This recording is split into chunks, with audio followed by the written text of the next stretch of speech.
साधु घाट किनारे अपना डेरा डाले हुए था। वह वहां धुनी रमाकर दिन भर बैठा रहता और बीच बीच में ऊंची आवाज में चिल्लाता, जो चाहोगे सो पाओगे। उस रास्ते से गुजरने वाले लोग उसे पागल समझते थे। वे उसकी बात सुनकर अनसुना कर देते थे और जो सुनते वे उस पर हंसते थे। एक दिन एक बेरोजगार युवक उस रास्ते से गुजर रहा था।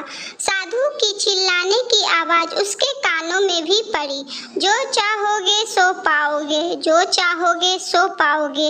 वाक्य सुनकर वह युवक साधु के पास आ गया और उससे पूछने लगा, बाबा आप बहुत देर से जो चाहोगे सो पाओगे चिल्ला रहे हो, क्या आप सच में मुझे दे सकते हो जो मैं पाना चाहता हूँ? साधु बोला, हाँ बेटा, लेकिन पहले तुम मुझे ये बताओ कि तुम पाना क्या चाहते हो?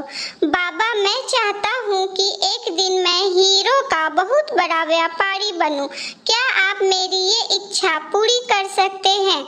युवक बोला, बिल्कुल बेटा, मैं तुम्हें एक हीरा और एक मोती देता हूँ, उससे तुम जितने चाहे हीरे मोती बना लेना। साधु बोला। साधु की बात सुनकर युवक की आंखों में आशा की ज्योति चमक उठी। फिर साधु ने उसे अपनी दोनों हथेलियां आगे बढ़ाने को कहा। युवक ने अपनी हथेलियां साधु के सामने कर दी।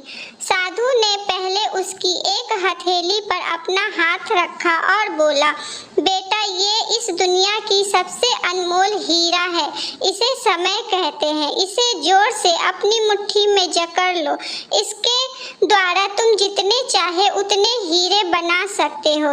इसे कभी अपने हाथ से निकलने मत देना। फिर साधु ने अपना दूसरा हाथ युवक की दूसरी हथेली पर रख कर कहा, बेटा ये दुनिया का सबसे कीमती मोती है, इसे धैर्य कहते हैं। जो किसी कार्य में समय लगने के बाद भी वांछित परिणाम प्राप्त ना हो तो इस धैर्य नामक मोती की धारण कर लेना। यदि यह मोती तुम्हारे पास है तो तुम दुनिया में जो चाहो सो हासिल कर सकते हो। युवक ने ध्यान से साधु की बात सुनी और उन्हें धन्यवाद कर वहां से चल पड़ा। उसे सफलता प्राप्ति के 2 गुरु मंत्र मिल गए थे। उसने निश्चय किया कि वह कभी अपना समय व्यर्थ नहीं गवाएगा और सदा धैर्य से काम लेगा। कुछ समय बाद उसने हीरे के एक बड़े व्यापारी के यहाँ काम करना प्रारंभ किया। कुछ वर्षों तक वह दिल लगाकर व्यवसाय का हर गुण सीखता रहा और एक दिन अपनी मेहनत और लगन से अपना सपना साकार करते हुए हीरे का बहुत बड़ा व्यापारी बना। जो पाओगे सो पाओगे कहानी की सीख। लक्ष्य प्राप्ति के लिए सदा समय और धैर्य नाम के हीरे मोती अपने साथ रखें। अपना समय व्यर्थ कभी न जाने दें और कठिन समय में धैर्य का दामन ना छोड़ें। सफलता अवश्य प्राप्त होगी।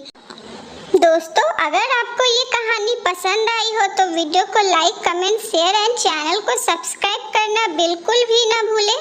फिर मिलेंगे ऐसे ही एक और कहानी के साथ। तब तक के लिए अपना ध्यान रखें।